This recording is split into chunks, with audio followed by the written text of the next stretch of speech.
Hello everyone, मैं दीप आप लोगों के लिए लाया हूँ टॉप 10 एमसीक्यू इंडियन हिस्ट्री के टॉपिक मौर्य काल एवं पूर्व गुप्त काल के टॉप 10 एमसीक्यू।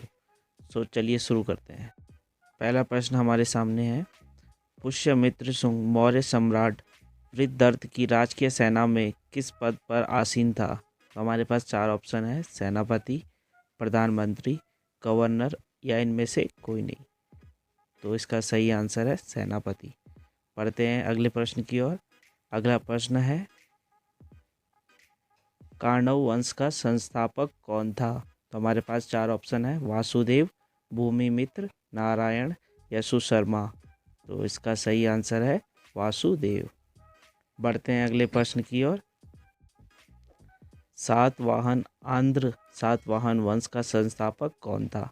तो हमारे पास चार ऑप्शन है, सिमुक, सातकर्णी, गौतमी पुत्र सातकर्णी या वशिष्ठ पुत्र श्रीपुलमावी। तो इसका सही आंसर है सिमुक। बढ़ते हैं अगले प्रश्न की ओर। अगला प्रश्न है, कनिष्क की राजधानी थी तो कौन सी थी? चार ऑप्शन हमारे पास है, पुरुषपुर, बनारस, इलाहाबाद या सारनाथ। तो इसका सही उत्तर है पुरुषपुर। पढ़ते हैं अगले प्रश्न की ओर। अगला प्रश्न है, निम्नलिखित में से कौन कनिष्क के बौद्ध होने के लिए उत्तरदायी था? हमारे पास चार ऑप्शन है। पहला है वासुमित्र, दूसरा है अश्वघोष, तीसरा है नागार्जुन या चौथा है बाणभट्ट।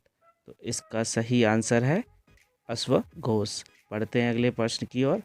अगला प्रश्न हमारे सामने है, रोमन साम्राज्य के अनुसरण पर किस वंश के शासकों ने कैसर सीजर की उपाधि ग्रहण की? तो चार ऑप्शन है, हिंदी यवन, संघ, कृषाण या सातवाहन। तो इसका सही आंसर है कृषाण।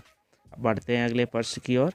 अगला प्रश्न हमारे सामने है, निम्नलिखित में से किसका निर्माण शुंग काल में हुआ? तो हमारे पास चार ऑप्शन है। पहला है परतहूत का स्तूप, दूसरा है सांची स्तूप की वैदिक रेलिंग और तोरण द्वार, तीसरा है हमारे पास भाजा स्तूप और लास्ट है उपयुक्त सभी। तो इसका सही आंसर है उपयुक्त सभी।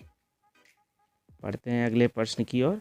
अगला प्रश्न हमारे सामने है, पुरुषपुर निम्नलिखित में से किसका दूसरा नाम है? तो हमारे पास चार ऑप्शन है, पटना, पाटलिपुत्र, पेशावर या पंजाब। तो इसका सही आंसर है पेशावर। पढ़ते हैं अगले प्रश्न की ओर। अगला प्रश्न है, चरक किसके राज चिकित्सक थे? तो हमारे पास चार ऑप्शन है, हर्ष, चंद्रगुप्त मौर्य, अशोक या कनिष्क। तो इसका सही आंसर है कनिष्क। बढ़ते हैं अगले प्रश्न की ओर। अगला प्रश्न और अंतिम प्रश्न इस वीडियो का, तक्षशिला के प्रसिद्ध स्थल होने का कारण था?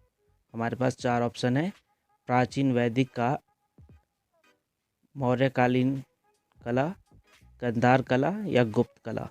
तो इसका सही आंसर है गांधार कला। आप लोगों को वीडियो कैसा लगा कमेंट करके ज़रूर बताइए। और आपने इन 10 क्वेश्चनों में से कितने क्वेश्चनों के आंसर सही दिए हमें कमेंट करके ज़रूर बताइए। धन्यवाद।